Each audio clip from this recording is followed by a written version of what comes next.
The second European explorer to visit Hawaii, and the first to come ashore on the island of Maui, was the French explorer Jean-Francois La Perouse.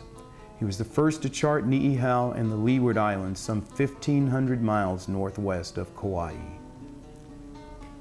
The third major expedition to Hawaii was led by the English explorer Captain George Vancouver, who visited the islands between 1792 and 1794. Having traveled to the Pacific on both the second and third voyages with Captain Cook, the young Vancouver was one of the most qualified and experienced English officers to command a voyage to the Pacific with the specific purpose of settling a dispute in Nuka Sound and finishing what Cook had started, searching for the highly publicized Northwest Passage. His was the only expedition to completely circumnavigate all of the islands of the chain. Vancouver's voyage resulted in the first published map of Hawaii depicting the islands in their entirety. This landmark work, credited to Joseph Baker, remained the basic map of Hawaii for nearly 80 years, though some of the errors found in this chart were corrected by later map makers. American activities in the islands were not limited to those of seafarers and scientists. U.S. missionaries, who were to be a major force in Hawaii for more than a century, arrived in 1820. Upon their arrival, they realized that they had to first translate the Hawaiian language before they could teach the natives to read the Bible. With this motivation, and led by Calvinist missionaries such as Hiram Bingham, the Hawaiian language was translated into the present-day 12-letter alphabet. By 1831, they had opened a school for native Hawaiians at Lahaina on Maui. Here, the island's first printing presses were set up and the first maps of the islands engraved by Hawaiians were created. Large-scale scientific investigation in Hawaii began with the visit of the United States Exploring Expedition in 1840. This expedition, which also visited many other parts of the Pacific, was under the command of Lieutenant Charles Wilkes. Another major accomplishment from his expedition was the first-time mapping of the Hawaii volcanoes, including the summit of Mauna Loa, the crater of Kilauea on the Big Island, and Haleakala on Maui. By the mid-19th century, Hawaii was firmly established on the maps of the world, but mapping of its own geographic features was entirely another story. In old Hawaii, kings awarded custody of lands to their loyal supporters. Island kingdoms, mokupunai, were divided into districts, moku, which were further parceled into minor chiefdoms, ahupua'a. Because boundaries with neighboring ahupua'a were not crossed with impunity, these land divisions typically extended from the high forested mountains to offshore fishing grounds, providing the residents with access to resources of all elevations without crossing borders. Within each ahupua'a were ili, or smaller holdings, each typically worked by one extended family. Throughout the Hawaiian Islands, the names of moku and some ahupua'a are preserved as geographic areas.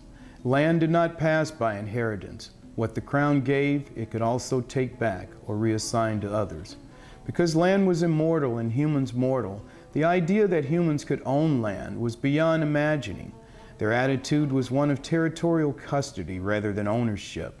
It was said that land could not belong to men because men belonged to the land. In his 1840 Constitution of the Kingdom of Hawaii, Kamehameha III stated that although his father was founder of the kingdom, the land was not his own private property. It belonged to the chiefs and people in common, of whom Kamehameha I was the head. To no one's surprise, Americans and other foreign residents of Hawaii found this system unfamiliar, and especially unfavorable to their own business plans. Foreign advisors to the monarchy eventually persuaded the king to allow private land ownership. The first land division in 1848 was termed the Great Mahele. In 1850, it was expanded to permit private ownership of land by non-Hawaiians. The upshot was that the king retained some land for himself and distributed most of the rest to his chiefs. The chiefs and the ordinary people did not fully understand the differences between the old and new systems. Soon, significant amounts of land were purchased by foreign interests.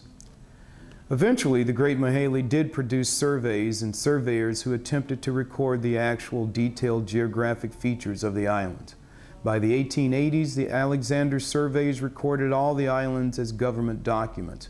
These colorful survey maps of Hawaii are notable both for their engaging detail as well as the way they show many of the original grants made under the monarchy system. The rise of tourism in the islands prior to World War II spurred another kind of map making. These were mainly decorative illustrated maps created for souvenirs. Printed in many colorful styles, they were often issued by hotels, shipping lines, or private companies, and helped to popularize knowledge of Hawaii. Very popular were the series of cartoon maps by Ruth Taylor White. Stylized views published by Dole Pineapple were also geographically appealing. Many maps from these years bear the initials TH for Territory of Hawaii. The bombing of Pearl Harbor on December 7, 1941, and the entry of the United States into the war made Hawaii an important strategic outpost in the Pacific. Maps from this period show the islands in relation to the movement of ships, planes, and troops. While these are not as rare or expensive as some of the early maps of Hawaii, they are eagerly sought by collectors of World War II memorabilia. Alaska and Hawaii achieved statehood in 1959. Important events in cartographic terms because it meant that all maps of the U.S. had to be altered. Since both of the new states were far from the mainland, common practice, even to this day, was to include both areas as insets on existing maps. Often this led to some confusion because Hawaii is almost never shown in correct scale or in the correct geographic relationship to the North American continent. Finally, at the end of the 20th century, other new technological developments resulted in computer simulations that helped predict the weather, tides, storms, waves, and other activities on land, air, and sea near the islands. Perhaps the most important new tool in mapmaking, one not yet fully utilized, are three-dimensional build-out maps of cities like Honolulu. Using these advanced computer techniques, planners and residents can better visualize and appreciate the impact of ever-increasing development throughout Hawaii.